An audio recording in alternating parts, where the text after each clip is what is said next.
এই ভিডিওটা রবিবার সকালবেলার ভিডিও। তখন 7:30 বাজে। বিছানা ভালো করে ঝাড় দিয়ে গুছিয়ে নিয়েছি। এরপরে ছেলে অফিসে যাবে, তার জামা কাপড় বের করে দিয়ে এলাম। প্যান্ট, শার্ট, আইডি কার্ড, এমনকি মানিব্যাগের টাকাটাও আমার গুছিয়ে দিতে হয়।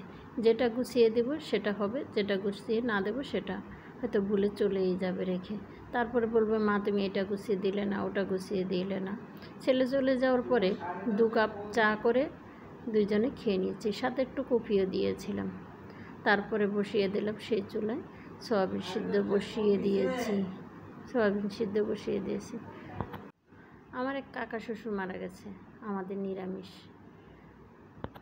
এর মধ্যে বেশ কিছুদিন চলেও গেছে নিরামিষ খাওয়া।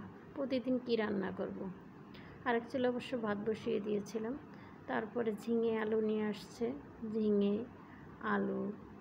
আসছে, লাউ। ঝিঙেটা খাবো না, পাশে সরিয়ে রাখলাম। লাউটা কেটে নিলাম। ওর বাবা আর আমি লাউ ভালোই খাই, কিন্তু মেয়ে ছেলে ওরা দুজনের একজনও লাউ ভালো খায় না। লাউটা কেটে ধুয়ে নিলাম, ধুয়ে ঝুরি করে কেটে নিচ্ছি।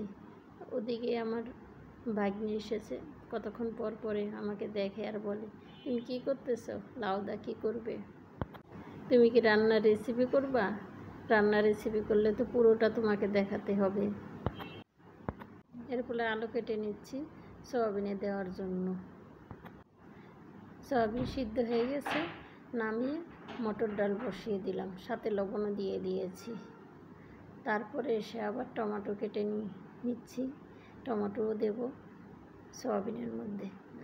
এদিকে আমার ভাগ্নে কতক্ষণ পরই আসে, তুমি কি করতেছো? কাঁচা লঙ্কা, ধনেপাতা সব কাটা হয়ে গেছে। এখন লাউ, সর্ষের সম্বাদ দিয়ে লাউটা বসিয়ে দিয়েছি। লাউ ভাজা হয়ে গেছে। আলু সয়াবিন আগে ভেজে রেখেছিলাম, তারপরে মশলা কষিয়ে এখন সয়াবিন একসাথে কষিয়ে ঝোল দিয়ে বসিয়ে দিলাম।